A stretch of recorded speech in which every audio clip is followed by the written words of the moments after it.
এবারের হজযাত্রায় বিমান বাংলাদেশ এয়ারলাইন্সের কোটার যাত্রী ভাগিয়ে নিয়েছে বিদেশি দুটি এয়ারলাইন্স।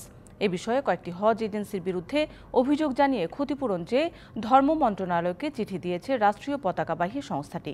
তবে চিঠি দেওয়ার পরের 15 দিন পার হলেও কোনো জবাব দেয়নি মন্ত্রণালয়। 9 মে শাহজালাল আন্তর্জাতিক বিমানবন্দর থেকে ছেড়ে যায় হজের প্রথম ফ্লাইট। এরপর 12 জুন পর্যন্ত 218টি ফ্লাইটে সৌদি আরব যান 85,225 জন বাংলাদেশি হজযাত্রী। নিয়ম অনুযায়ী মোট যাত্রীর অর্ধেক যাওয়ার কথা বিমান বাংলাদেশে চড়ে, আর বাকি অর্ধেক বিদেশি দুটি এয়ারলাইন্সে করে। তবে এবার বাংলাদেশ বিমানের কোঠার 1,683 হজযাত্রী ভাগিয়ে নিয়েছে দুটি এয়ারলাইন্স। এ নিয়ে ধর্ম মন্ত্রণালয়ের কাছে চিঠি দিয়েছে রাষ্ট্রীয় পতাকাবাহী সংস্থাটি।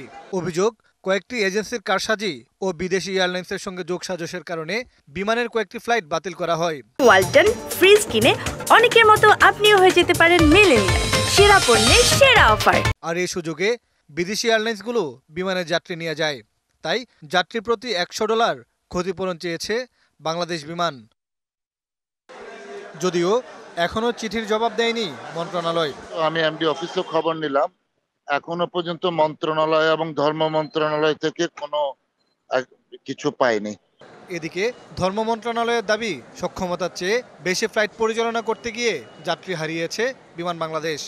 মানে যেই ডিউরেশনে ওদের হলো ফ্লাইট গুলো বাতিল হলো, ওইখানে ওরা এত বেশি ফ্লাইট কেন গাকার অনুমোদন নিয়ে বসে থাকলো? এই নেগোসিয়েশনটা তো বিমানকে করতে হবে, এটা তো আমরা বলতে পারবো না।